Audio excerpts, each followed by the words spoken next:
Hi అండి. ఈ ఆకుకూర గురించి ఎంతమందికి తెలుసో కామెంట్ చేయండి. అలాగే ఈ వీడియోకి ఒక లైక్ ఇవ్వండి. ఇది పొనగంటి కూర అండి. దీన్ని కాడల నుంచి ఆకులు వేరు చేసి ఇప్పుడు పప్పులో వేస్తాను. ఈ కూర కంటికి చాలా మంచిది.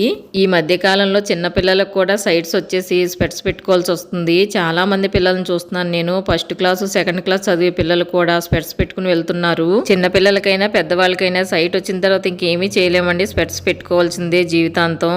కానీ అప్పుడప్పుడు ఇలాంటి ఆకుకూరలు అవి తింటూ ఉంటే ఆ కళ్ళకున్న సైడ్ కొద్దిగా తగ్గి రిలీఫ్ గా ఉంటుంది. ఇప్పుడు నేను పొనగంటి కూర పప్పు చేస్తున్నాను. కడిగి పెట్టిన కందిపప్పులో శుభ్రంగా కడిగిన పొనగంటి కూర వేసి అలాగే చిన్న సైజు ఉల్లిపాయ ముక్కలు కట్ చేసుకుని 2 పచ్చిమిర్చి 2 టమాటాలు వేసి ఇలా కుక్కర్ 2 విజిల్ వచ్చే వరకు ఉడకబెట్టుకోవాలి. చూడండి పప్పు ఈ విధంగా ఉడికిన తర్వాత ఇందులో కొద్దిగా పసుపు అలాగే మన టేస్ట్ కి తగినట్టు ఉప్పు కారం వేసుకుని ఒక 5 మినిట్స్ ఉడకబెట్టుకోవాలి. ఇంతేనండి, తాలింపు వేసేసుకుంటే పప్పు రెడీ అయిపోతుంది. మా అబ్బాయి క్యారేజ్ కి అయితే నేను ఈ రోజు పొనగంటి కూర పప్పు చేశాను. కంటికి చాలా మంచిదండి. మీరు కూడా ఒకసారి ట్రై చేయండి.